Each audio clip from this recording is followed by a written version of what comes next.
Kolegica Špela, samo še mikrofon se prosim vklopite. Se opravičujem. Lepo Nič pozdravljeni hudega, hvala. v mojem imenu. Torej, moje ime je Špela Sečnik, sem doktorska študentka na Alma Mater Europeji.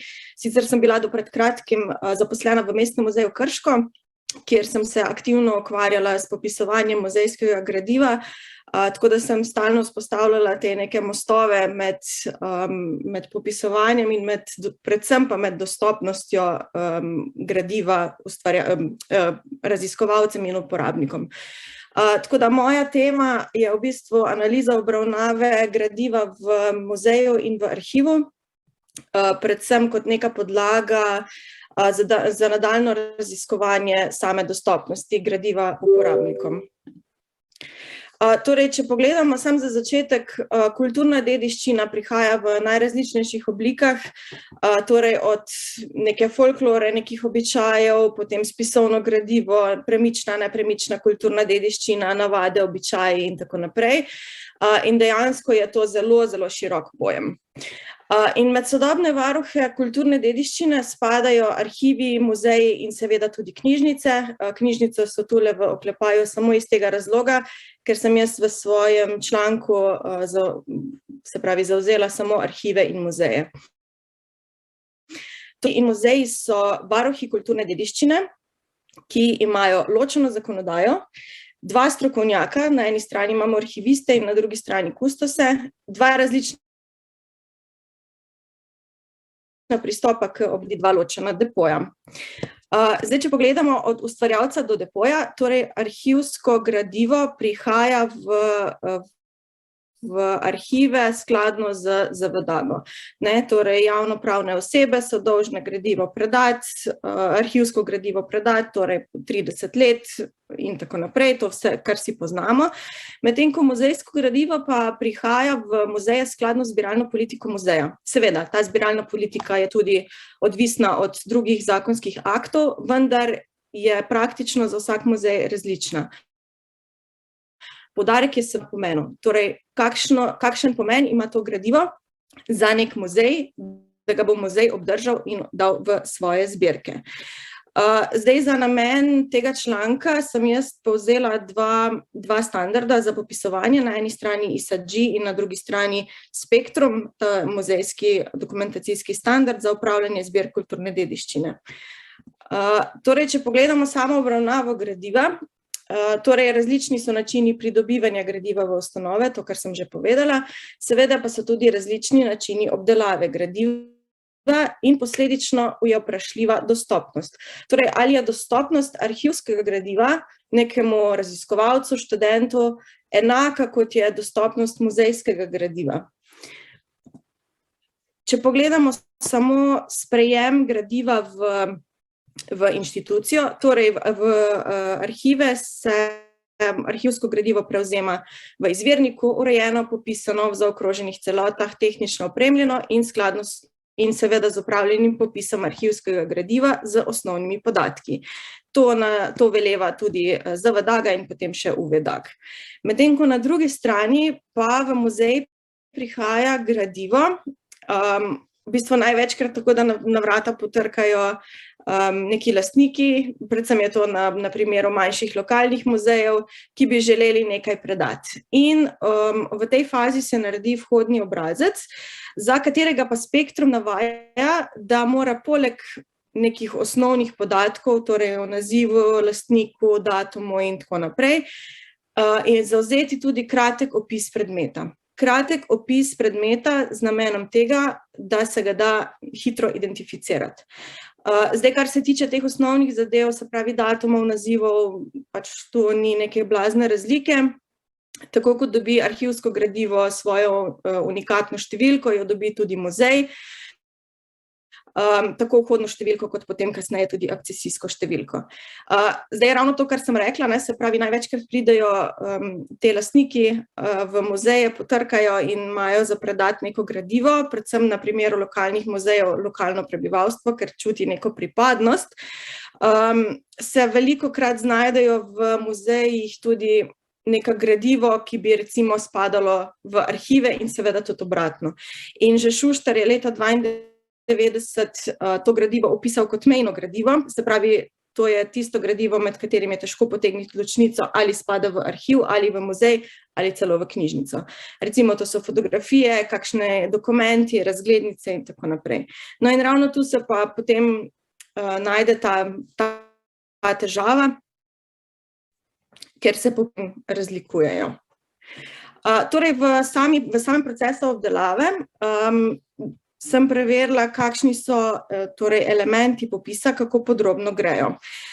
Torej, ko je ta sprejemni postopek opravljen, torej dobi muzejsko gradivo svoj vhodni obrazec, se naprej gradivo obdeluje, če se ga obdrži, torej gre v akcesijski postopek in se ga vpiše v akcesijsko knjigo. In v bistvu že ta vhodni obrazec, ki nastane ob sprejemu, je pomemben arhivski dokument, to je zdaj dobeseden citat iz enega pravilnika, torej je dobeseden arhivski dokument, ki mora biti hranjen na varnem mestu. Zdaj arhivski dokument, seveda, ki ima trajno vrednost in pomembnost za muzej, ker s tem dokazuje tudi lastništvo nad tem predmetom.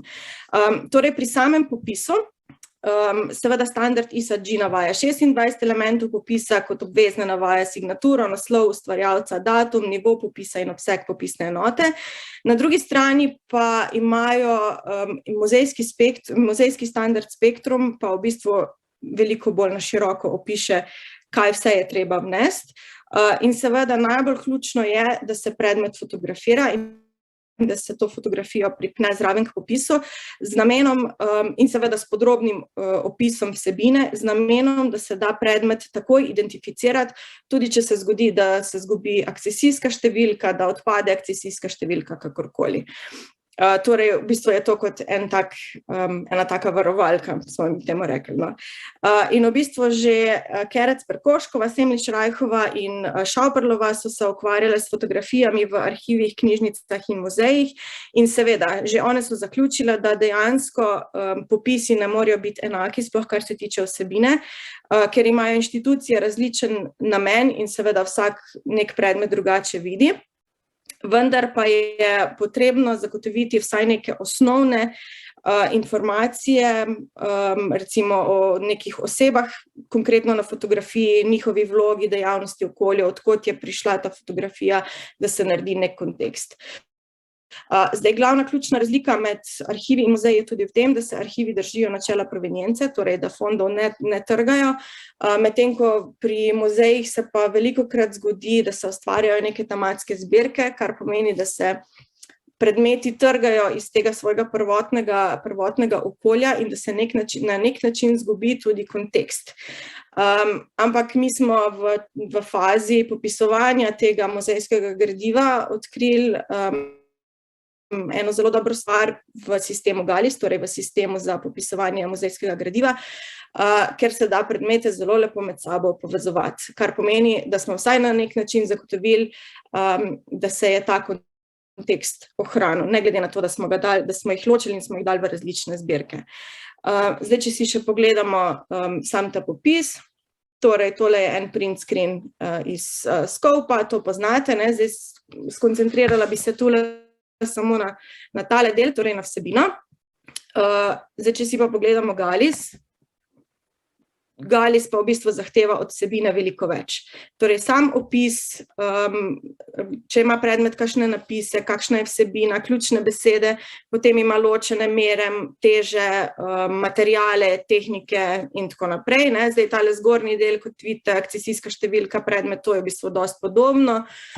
Seveda potem se lahko opiše še veliko več drugih podatkov, recimo od stanja predmeta, kako je bil pridobljen, če je kakšna računovodska vrednost, račun in tako naprej. No in tule na tejle desni strani pa lahko vidite, da se tu pripne fotografija in potem se ustvarijo še te povezave, ki sem jih prej omenila. Zdaj, mogoče sam glede dostopnosti še ena stvar. Zdaj, te arhivski popisi so seveda dostopni na najrazličnejših podatkovnih bazah, medtem ko muzejski so pa, sicer se uporablja museums.eu in museums.si, ampak sem jaz z namenom v bistvu ugotavljanja, koliko so študenti vešči teh nekih raziskovalnih znanj v smislu, da vejo, kam se obrniti na podatke, sem izvedla eno anketo in v bistvu je le 5 vprašanih odgovorilo, da se tekom svojega raziskovalnega dela obrne tudi na muzeje in da se jih le 6% poslužuje portalov museums.si, kar je v bistvu zelo malo. In ravno iz tega razloga je potem vprašljiva sama dostopnost, ker seveda muzejski predmeti so na razstavah recimo konkretno izbrani, velika večina pa ostaja nekako zaprta ali pa skrita v depojih. Seveda obstajajo tudi vodniki fizični, ampak take konkretne dostopnosti bi rekla pa ni. Mogoče sam še za zaključek, torej muzejski popisi so dosti bolj obširni od arhivskih, vsaj kar se tiče vsebine.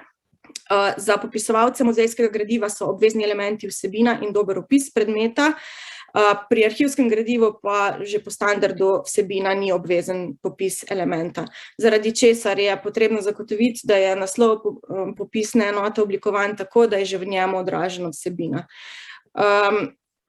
Zdaj, kar se tiče samega dela, torej tako muzeji kot arhivi stremeti k urejenim zapisom o lokacijah predmetov, kar prihrani veliko časa pri samem iskanju, seveda stremeti je treba tudi k kvalitetnim popisom.